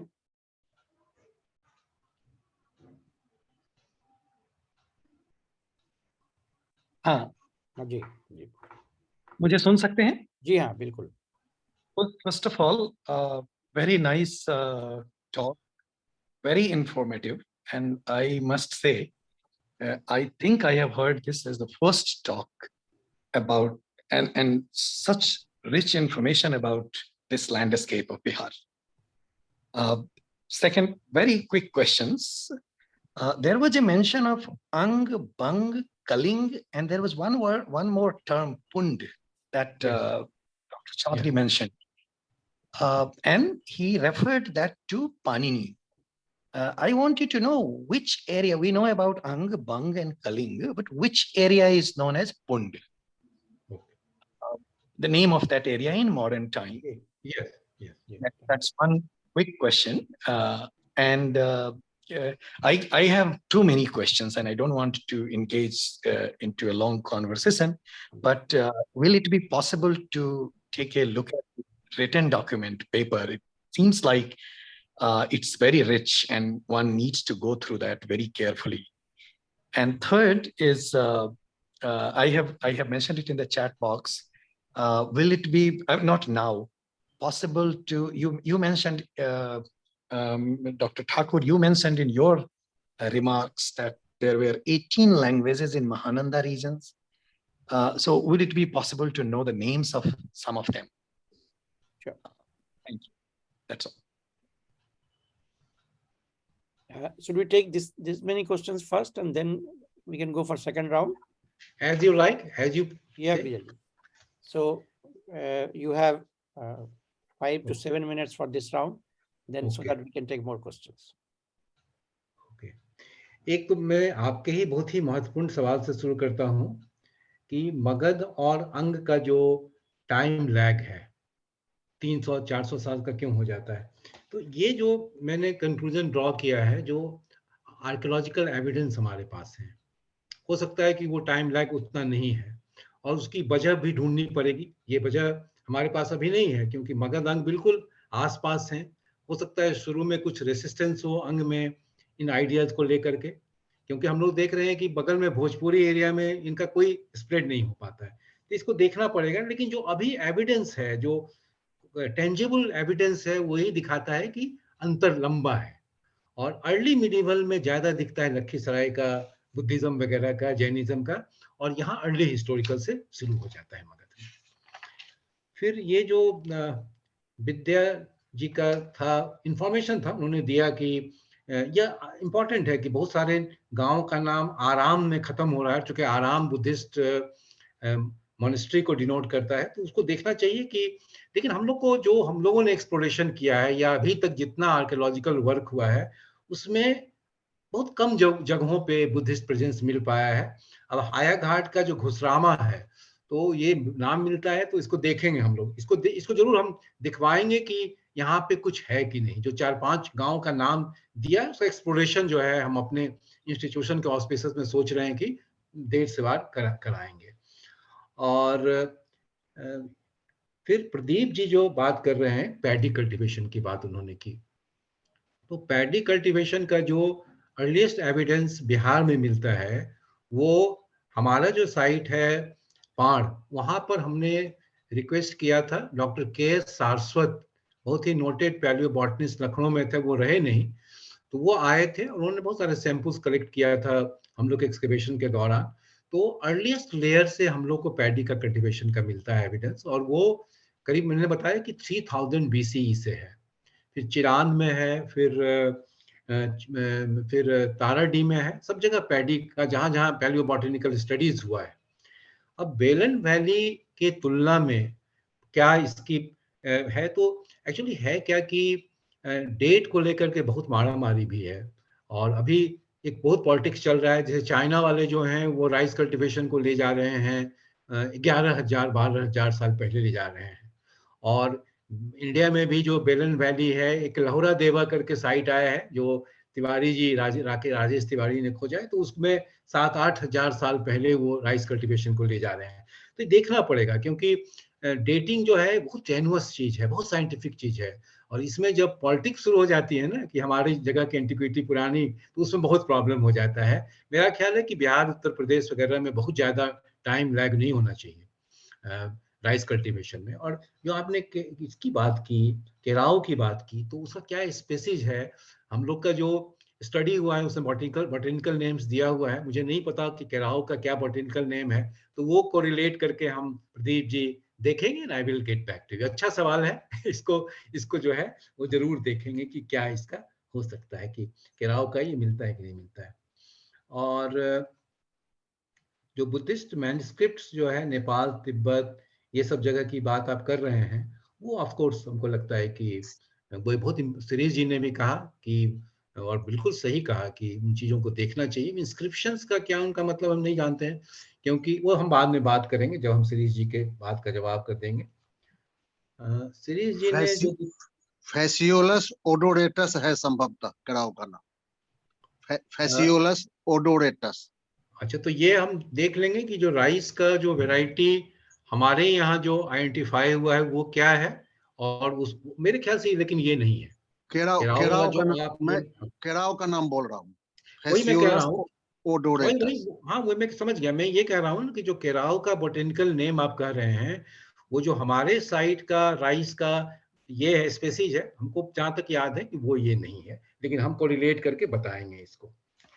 और केराव दल,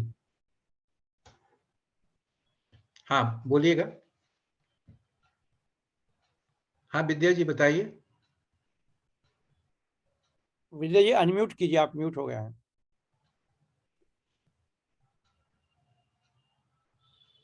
केराव का फूल दाल है, दलहन फूल, दलहन की वनस्पति है।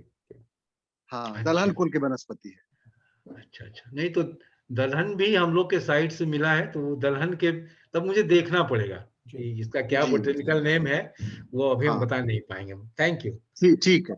हाँ, और प्रदीप जी, ये तो बड़ा सवाल आपने खड़ा कर दिया कि विमेन का क्या रोल है प्री हिस्टोरिक पेंटिंग्स में। तो औरतें तो दिखती हैं, औरतें जो हैं वो डांस के सीन में दिख रही हैं, हंटिंग के सीन में दिख रही हैं। औरतें बिल्कुल जैसे मर्द हैं उसी ढंग से औरतें भी दिख रही हैं। तो ये तो एजम्पशन है भी, और बहुत हद तक सही है कि उस जमाने में जेंडर का डिफरेंशिएशन उतना ज्यादा नहीं था।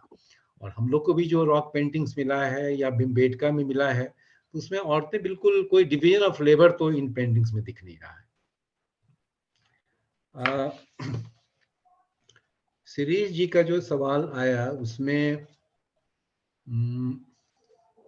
एक तो वही कि ये इंस्क्रिप्शन इनका क्या मतलब है, क्योंकि मैं क्लैरिफाई करता हूँ। हाँ, मुझे वास्तव में मेरा इंस्क्रिप्शन से मतलब मैनस्क्रिप्ट और इंस्क्रिप्शन दोनों ही। जैसे कॉपर प्लेट्स भी है, कॉपर प्लेट्स भी काफी जगहों पर है, और आपको ताम्र ये जिसको पत्ते पर जो लिखते थे, जिस तरह के पत्ते पर, ताड़ के पत्ते पर, तो एक बहुत ही बड़ा कलेक्शन में एक एग्जांपल आपको दे रहा हूँ कि मिथिला रिसर्च इंस्टीट्यूट में मैंने देखा कि जो बुद्धिस्ट मैथमेटिशियन थे, नागार्जुन या ऐसा कुछ नाम था उनका, तो उसका भी मैंने देखा मैन्युस्क्रिप्ट कॉपी, हैंड रिटन। वो इस तरह के चीजों का यहाँ पर काफी स्कैटर्ड तरह, लगभग हर गांव में आपको कुछ मैन्युस्क्रिप्ट्स मिल जाएंगे। मैन्युस्क्रिप्ट्स, इंस्क्रिप्शंस, वो कुछ तो जिनको हम लोग देवाक्षर कहते हैं, यानी देवनागरी से पहले वाला, उसमें भी था। तिरहुता में भी है, जिसको हम जो लिपि अब 1884-85 में जब देवनागरी एडॉप्ट की गई बिहार में, तो उसके बाद से धीरे धीरे उस स्क्रिप्ट का डिक्लाइन हो गया। लेकिन काफी आपको इस तरह के स्क्रिप्ट्स हर फॉर्म में मिलेंगे, और चूंकि कोई एफर्ट नहीं हुआ उनको से, तो इंस्क्रिप्शन से मेरा मतलब, मेरा इंटेंशन वो था कि रॉक एडिक्ट तो खैर लौड़िया वोड़िया तो सभी जानते हैं, लेकिन जो कॉपर प्लेट्स है फैले हुए, बिल्कुल नहीं, और जो नेपाल के महाराजा से लेकर आए, नेपाल की भी राष्ट्रीय लाइब्रेरी में मैंने देखी है दुर्गा सप्तशती। एक एग्जाम्पल दे रहा हूँ डॉक्टर साहब, कि वो दुर्गा सप्तशती की भी मैंने बहुत अच्छी कॉपीज देखी है नेपाल में, और नेपाल से चोरी होकर ब्रिटिश लाइब्रेरी लंदन, गोल्ड के, सोने के पानी में लिखा हुआ मैंने देखा। वहां लिखा हुआ था ह्यूस्टन में जो ब्रिटिश लाइब्रेरी है, कि ये नेपाल से लाया। तो नेपाल में लिखा किसने, गया कब? तो उस पीरियड का जो इंटेलेक्चुअल लिंक है, यानी मैं अगर ऐसा कहूं तो अशोक के बाद से समुद्रगुप्त तक के पीरियड का भी तो बहुत सारी चीजें हैं जो यहाँ भी हैं, लेकिन उनका कोई कंसोलिडेटेड कंसर्टेड एफर्ट। एक दरभंगा राज में कुछ दिनों के लिए हुआ था, 2 महाराजा ऐसे हुए जो बड़े इनलाइटेंड थे। बाकी तो इसलिए हमको थोड़ा उसमें केयरफुल होना होगा। यानी मैं ये कहने की कोशिश कर रहा हूं कि जो विजिबल और टेंजिबल मॉन्यूमेंट्स हैं इजीली, जो आर्कियोलॉजिस्ट यूजुअली देखते हैं, खंडहर, एक्सकैवेशंस, मुझे लगता है कि हमें शायद उससे कुछ आगे जाना होगा, particularly since Nalanda was burn to ashes. तो डिसेंट्रलाइज लाइब्रेरी का जो कॉन्सेप्ट आया, मॉनेस्ट्रीज टूट गई, शंकराचार्य ने बुद्धिज्म को यहाँ पर इंटेलेक्चुअली ये नॉन टेनेबल बताया। ग्रामर भी जो उनकी भर्तृहरि की वाक्य पदियम रही, उसकी कोई प्रेस्टीज नहीं रह गई पाणिनि के आगे, क्योंकि वो बहुत सारी वाइटल फैक्ट्स को एक्सप्लेन नहीं करता था। तो जो आर्कियोलॉजिस्ट्स हैं उनका मैं यही पूछने की कोशिश कर रहा हूँ कि आर्कियोलॉजिस्ट्स का डेटा थोड़ा ज्यादा लिबरल नहीं होना चाहिए। नहीं,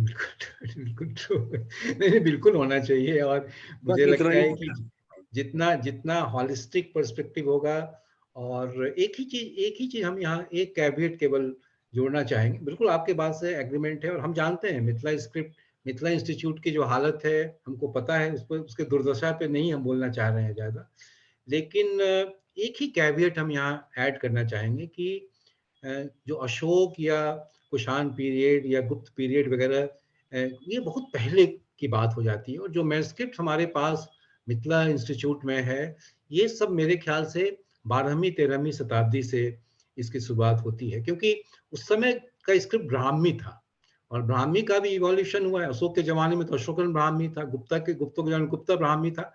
तो मेरे ख्याल से ब्राह्मी में कोई मैनस्क्रिप्ट या इंस्क्रिप्शन जो है वो आपको नॉर्थ बिहार में नहीं मिला है। बस यही कैविएट जोड़ना चाहते हैं। और भाषाओं के बारे में तो आपसे हमको बहुत बात करनी है। मेरा केवल ये पर्पस था कि जो डिस्टिंक्शन है उसको हम हाईलाइट कर रहे थे। हम पहले ही बोले कि इन्फॉर्मिटी तो है ही, बहुत बड़ी इन्फॉर्मिटी है, लेकिन अगर डिस्टिंक्शन के पॉइंट है तो उसको हाईलाइट करने की हम कोशिश कर रहे थे। और अंतिम जो थे मतलब सवाल पूछने राजेश जी, बहुत बहुत धन्यवाद, आपने तारीफ की हमारे इसकी। अंग बंग कलिंग, ये पुंड्र जो है ये बंगाल का ही पार्ट है, पुंड्र भुक्ति इसको कहते हैं। और ये मेरे ख्याल से कि बंगाल का जो वेस्टर्न एरिया है उसका नाम ये पुंड्र भुक्ति था। तो पाणिनि जो है उसको कैटेगराइज करता है। और रिटन पेपर मैंने पहले ही कहा कि ये मैन और एनवायरनमेंट में ये छपना है, हम कमिट कर चुके हैं। तो ये जब हम पूरा कर लेंगे तो वहीं छपेगा। लेकिन इस बीच जो भी सवाल होगा, जो भी इंफॉर्मेशन होगा, व्यक्तिगत रूप से आप कांटेक्ट करेंगे, मेरा नंबर व्हाट्सएप ग्रुप पर है, तो हम बहुत खुशी होगी हमको इंटरेक्ट करने में। और इस पूरे ग्रुप का पर्पस ही है कि आदान प्रदान जो है ज्ञान का होना चाहिए, करेंगे। Thank you so much. धन्यवाद। प्रदीप जी, 7:30 बज रहा है, क्या हम लोग एक राउंड और सवाल लें? प्रदीप जी। प्रदीप जी, बिल्कुल लेना चाहिए, 2 सवाल और ले लीजिए जी। कुछ लोग हाथ उठा रहे हैं, यंग स्कॉलर्स में देखिए कुछ लोग। जी जी, यदि कुछ सवाल और हैं तो आप बताएं।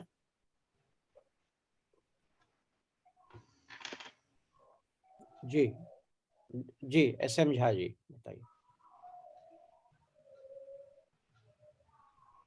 ये अनम्यूट कीजिए। अनम्यूट कीजिए, अनम्यूटेड है आप, आपकी आवाज फिर, हाँ अनम्यूट कर लीजिए आप, ठीक है।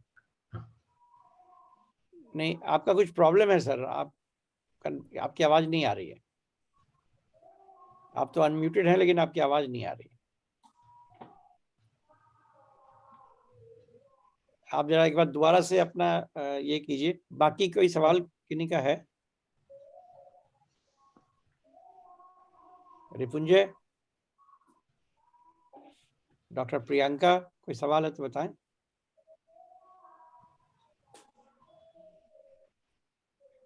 यदि नहीं है तो फिर नहीं है। धन्यवाद। और शलन जी की आवाज नहीं आ रही है संभव। सर मैं मुझे 1-2 क्वेश्चन आया है उभर के, तो मैं चाहूंगा कि मैं शॉर्ट करके पूछूं। क्वेश्चन जी। जी जी, हाँ बिल्कुल। सबसे पहली बात तो विजय सर ने आपने बात किया कि अर्ली हिस्टोरिक फेज, यानी कि हिस्टोरिकल पीरियड में भी आपने उसको डिवीजन किया है 2-3 फेजेस में। तो इसकी जो स्टैटिग्राफिक सीक्वेंस क्या रहेगी, उससे भी थोड़ा बताएं तो यंग स्कॉलर्स के लिए थोड़ा मुझे लगता है कि हेल्पफुल होगा। और दूसरी सवाल ये है कि जो हम लोग जानते हैं कि we all are aware with history of the other regions of India, तो उसमें सीक्वेंस है, नियोलिथिक के बाद चालकोलिथिक है, चालकोलिथिक के बाद मेगालिथिक, या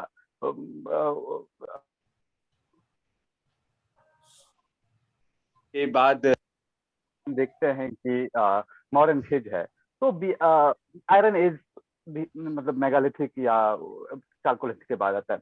तो बिहार के पर्सपेक्टिव में नॉर्थ या साउथ दोनों को कंसिस्ट करके अगर बात कर रहा हूँ, तो दोनों में एक सीक्वेंस नहीं दिखता है। और स्टैटिग्राफिक सीक्वेंस तो बिल्कुल मतलब क्या ये हिस्टोग्राफी की पॉलिटिक्स है?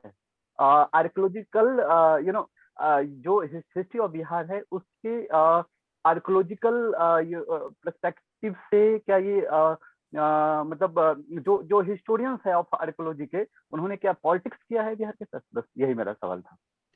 Thank you. अब मेरी आवाज सुनाई पड़ रही है सर? जी हाँ, जी आप बोल सकते हैं। धन्यवाद विजय जी, बहुत इंफॉर्मेटिव। मैं शुरुआती दौर में यह जानना चाह रहा हूँ कि जहाँ जहाँ से हम लोग के स्टोन टूल्स मिले हैं, क्या वह स्टोन टूल्स उसके आसपास के जो पहाड़ हैं उनके ही बने हुए हैं या कहीं जांच हुई है? जैसे हम लोग चर्ट कर रहे हैं, एगेट कर रहे हैं, अलग अलग पत्थर कर रहे हैं, क्या उन्हीं पहाड़ों के जो बिहार में जहां जहां स्टोन टूल्स पाए गए हैं वे उन्हीं आसपास के पहाड़ों के बने हुए हैं, या जो टूल्स पाए गए हैं उनकी बनाने की तकनीकी जो है वह वही है जो कि बाकी जगहों पर है, या बिहार के स्टोन टूल्स की बनाने की तकनीकी कुछ खास है?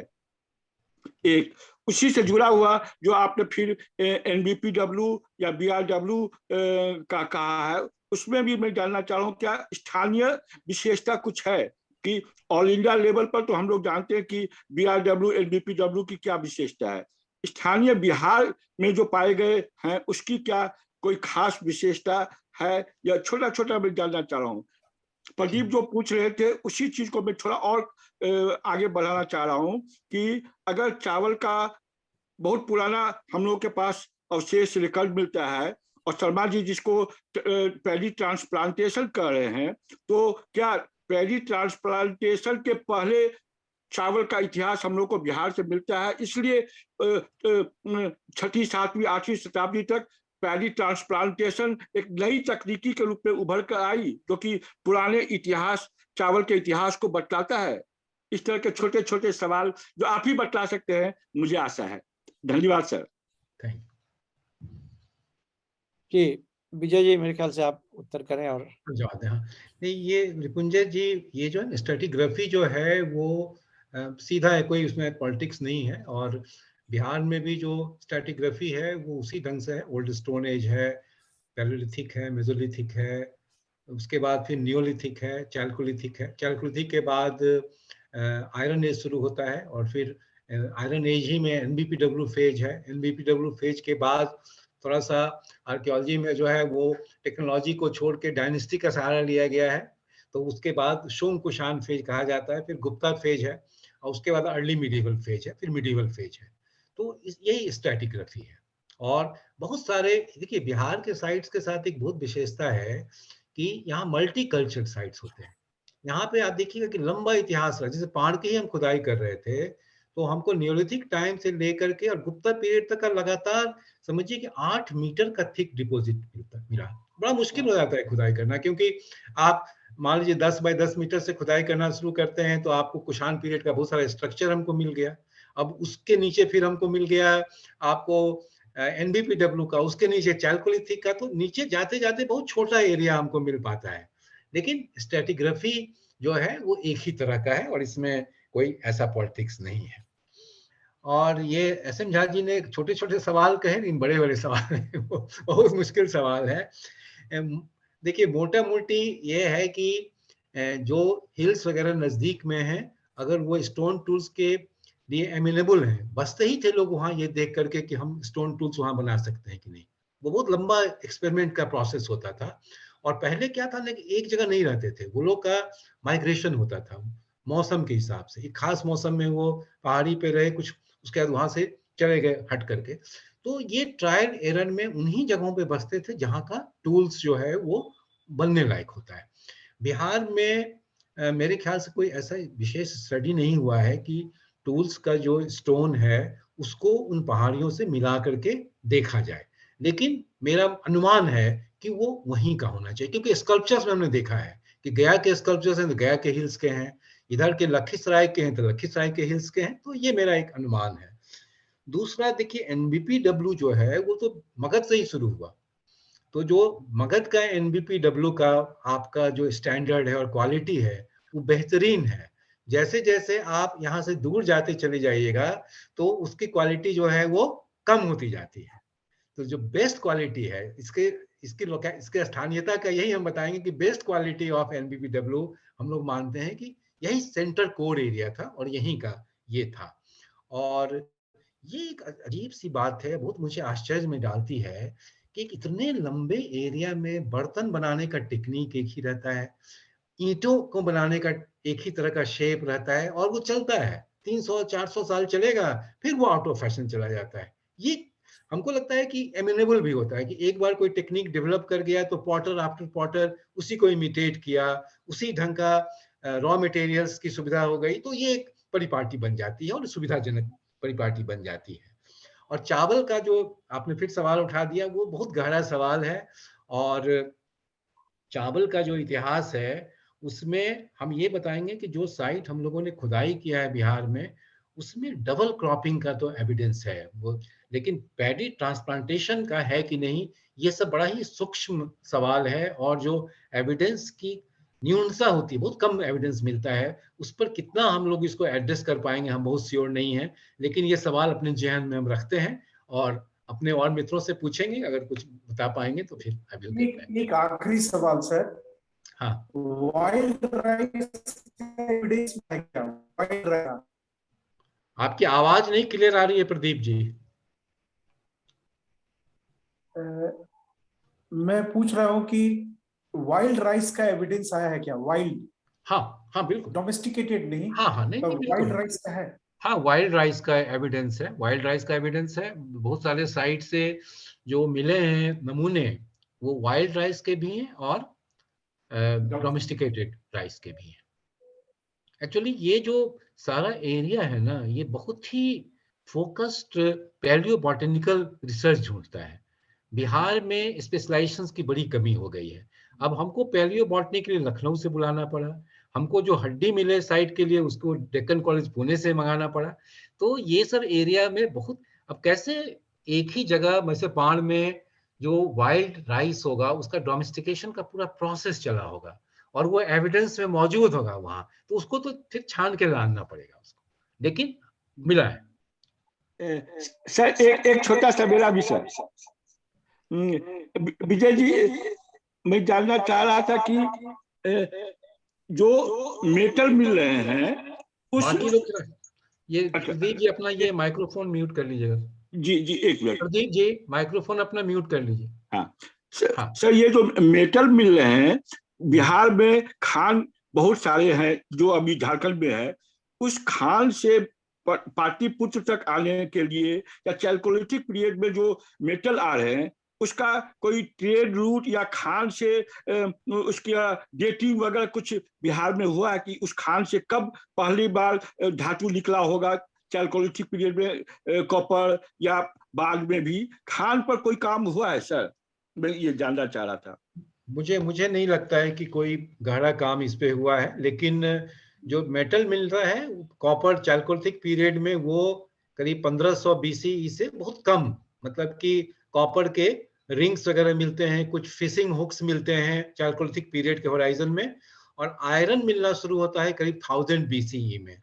और शुरू में आयरन जो मिलता है वो वेपन्स के तीर तीर उसका मिलता है या भाला का मिलता है उसका आगे वाला हिस्सा, और बाद में प्रोडक्टिव यूज के लिए जैसे सिकल मिला या प्लाउ शेयर में जो इस्तेमाल होता है, तो ये करीब 6 सेंचुरी बीसी से आपको प्रोडक्टिव काम के लिए और वेपन्स के लिए 1000 बीसी से 7th-8th सेंचुरी बीसी तक मिलता है। लेकिन खदान से किस ढंग से लाया जा रहा है, कैसे बनाया जा रहा है, उस पर कोई मुझे नहीं लगता है कि कंसल्टेड रिसर्च हुआ है। Thank you Vijay ji. मेरे ख्याल से हम सब लोग इतने एनग्रॉस थे डिस्कशन में कि लग रहा है कि और होता रहे तो ठीक है। बहुत सारी जानकारियां मिली और हमारे से लोगों को जिनको बहुत आइडिया नहीं है आर्कियोलॉजी का और हिस्ट्री का भी, उनके लिए, उनको भी आपने जिस तरीके से इन्वॉल्व कर दिया और तमाम लोग जितने इन्वॉल्व रहे, ये आप क्रॉस डिसिप्लिन वाले लोगों को इन्वॉल्व करने की आपकी क्षमता अद्भुत थी। सिंपल तरीके से आपने बताया हमें, बहुत बहुत धन्यवाद। और मुझे लगता है सब लोग, हम लोग आपके पेपर के प्रिंट होने का, पब्लिश होने का इंतज़ार करेंगे और डिटेल में पढ़ के फिर दोबारा आपसे बातचीत करना चाहेंगे। और हर क्षेत्र के लोग आपसे झगड़ेंगे भी कि लगता है हमारे एरिया का आपने ठीक से नहीं अभी अध्ययन किया है। जैसे मुझे लग रहा है कि महानंदा, वो जो बेल्ट आप कह रहे हैं बहुत इग्नोर्ड बेल्ट है, अदरवाइज भी ये सब सारा रिसोर्सेज मगध में खर्च हो जाता है, थोड़ा बहुत बचता है तो मिथिला वाले ले लेते हैं। और ये जो आपने एक्सटेंडेड मिथिला वाला एरिया बताया, वो लोग कई बार क्लेम करते हैं कि हम मिथिला के पार्ट नहीं हैं, हमारी अपनी ऑटोनॉमी है, तो वो सब भी अभी होगा मुझे लगता है। लेकिन बहुत बहुत धन्यवाद। और ज्ञानोत्सव की इस प्रक्रिया को आगे बढ़ाया जाए, प्रदीप से अनुरोध है। मुझे लगता है कि किसी भी तरीके से जो ऑफलाइन डिस्कशन होता था उससे ये ऑनलाइन डिस्कशन कम नहीं है। इसमें एक खास बात ये है कि हमें समय बड़ा आराम से मिलता है, सब लोग घर के कंफर्ट में बैठ के हम लोग तसल्ली से बौद्धिक विमर्श कर पाते हैं। तो इसको लगातार बनाए रखा जाए। और यदि हो सके तो एक बार प्रदीप जी जो मिथिला वो जो इंस्टीट्यूट की बात कर रहे थे सुरेश जी, उसके किसी डायरेक्टर को बुलाकर उनसे हम लोग को एक बार इंट्रोड्यूस भी करवाइए उस इंस्टीट्यूट के बारे में, क्या रिसोर्सेज उनके पास हैं और कहाँ कौन काम कर सकता है, किस तरह काम हो सकता है। वो हम लोग के लिए एक मैथोलॉजिकल फिगर सा है वो लाइब्रेरी। कुछ पता ही नहीं चल रहा वहाँ क्या है और क्या नहीं है, बहुत कुछ था चोरी हो गई। तो ये भी एक तरीके का काम आप कर सकते हैं। ऐसे जैसे ये आपके, मेरे ख्याल से आपके जेएन में पहले ये था कि जो रिसोर्सेज उपलब्ध हैं बिहार के अलग अलग जगहों पे, उन इंस्टीट्यूशंस को और उनमें अवेलेबल रिसोर्सेज के बारे में भी कोई बातचीत की जाए, ताकि यंग रिसर्चर्स जो बिहार से बाहर हैं उनको ये पता चल सके कि वहाँ से क्या उपलब्ध हो सकता है। बहुत बहुत धन्यवाद सब लोगों को, श्रोताओं को भी और विजय जी को और आयोजकों को। हम लोग फिर मिलेंगे। Thank you. बहुत बहुत धन्यवाद सबका, बहुत बहुत धन्यवाद। Thank you sir. Thank you. Thank you. मैं रिकॉर्डिंग ऑफ कर रहा हूँ। इस रिकॉर्डिंग को विजय जी हमने रिकॉर्ड किया है। हाँ। इसको ये तब तक प्रदीप जी के पास रहेगा जब तक आप इसे पब्लिक करने की अनुमति नहीं देंगे। बहुत बहुत अच्छा आपने बता दिया ये। Thank you. वो आप उनको बता दीजिएगा। Thank you. Thank you.